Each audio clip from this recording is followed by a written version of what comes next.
guys, today we're going to be eating blue and yellow foods. So let's get started.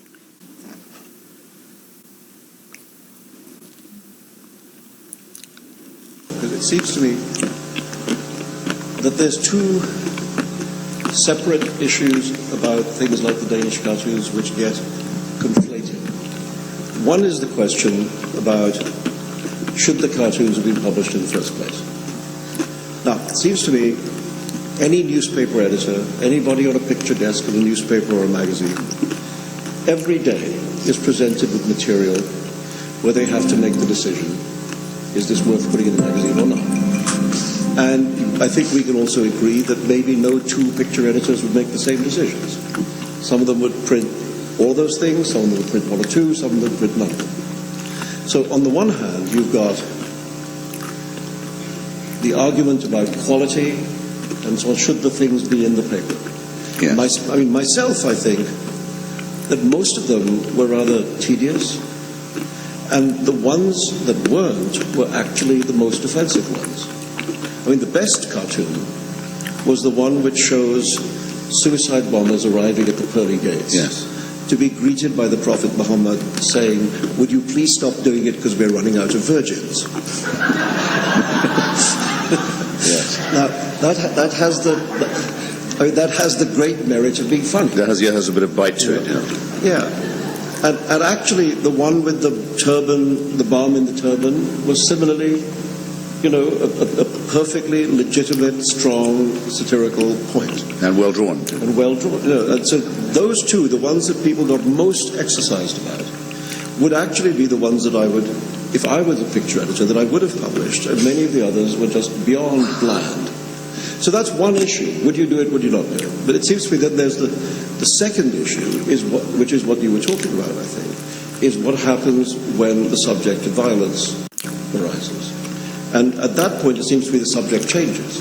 The subject is no longer about whether you should publish or not publish these things, but about how do you respond to violence. Yes. Do you respond to it with cowardice or courage?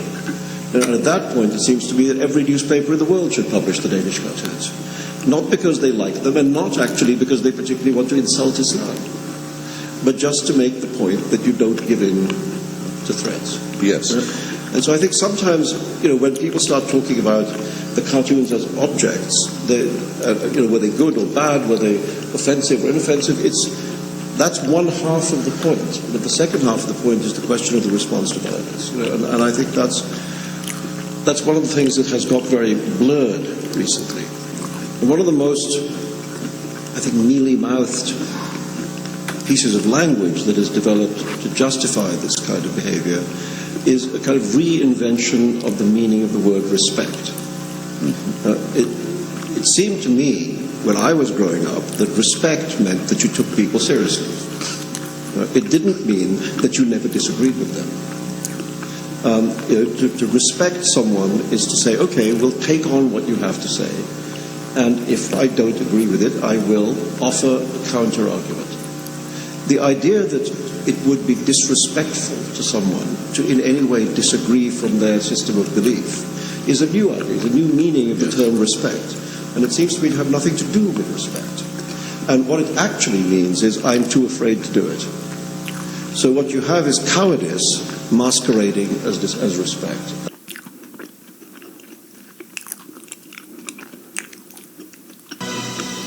Returning now to our top story, the outrage in the Muslim world over caricatures of the Prophet Muhammad. Any depictions of Muhammad are offensive to the faithful. But in many Western nations, freedom of expression is a sacred right as well, including the freedom to express offensive ideas. Well, for some perspective on this, I spoke with columnist and author Christopher Hitchens and Ahmed Yunus with the Muslim Public Affairs Council. This is a debate. They do not pull any punches. And we began by talking about the decision of many media outlets, including CNN, to pixelate the images of Muhammad. Now, I know, as well as you do, that you have not done that in order to... If you shop on Amazon, you should use this tool. It's a browser extension that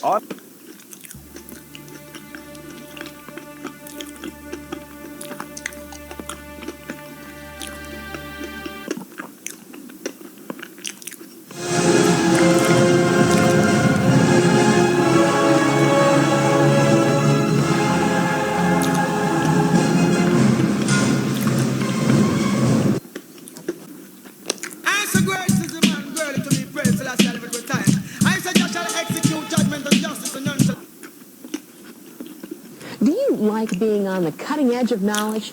The Bible has always been years ahead of scientists. It is one of the most advanced science books around.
But you will hear the screams of the damned echoing through your ears forever and ever and ever.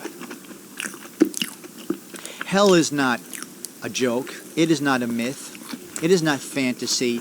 It is as real as the existence that God gave you.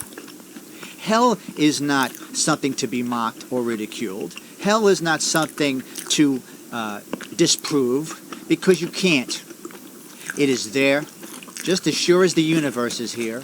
It is ready for you, with its mouth gaping open, ready for your soul to enter into it, just as surely as you are on YouTube watching this video and choosing to make the mocking videos that you make. Hell is real. Hell is coming. Hell awaits those who have rejected God, because the wicked will be turned into hell, and all the nations that forget God, because God has promised it. And you and every single one of you, Chedag, amazing atheist, Magnusian, apathy are you, Kawamura too, goat, TX atheist, YT conscience, and all those who take my name and twist it to make fun of me. You are only heaping up for yourselves judgment, and when the books are opened, in the book of Revelation, when the dead stand before God and the books were opened, and whoever's names like on this list, who were not found written in the Lamb's book of life, will be cast into the lake of fire. And there isn't one of you that's going to escape it.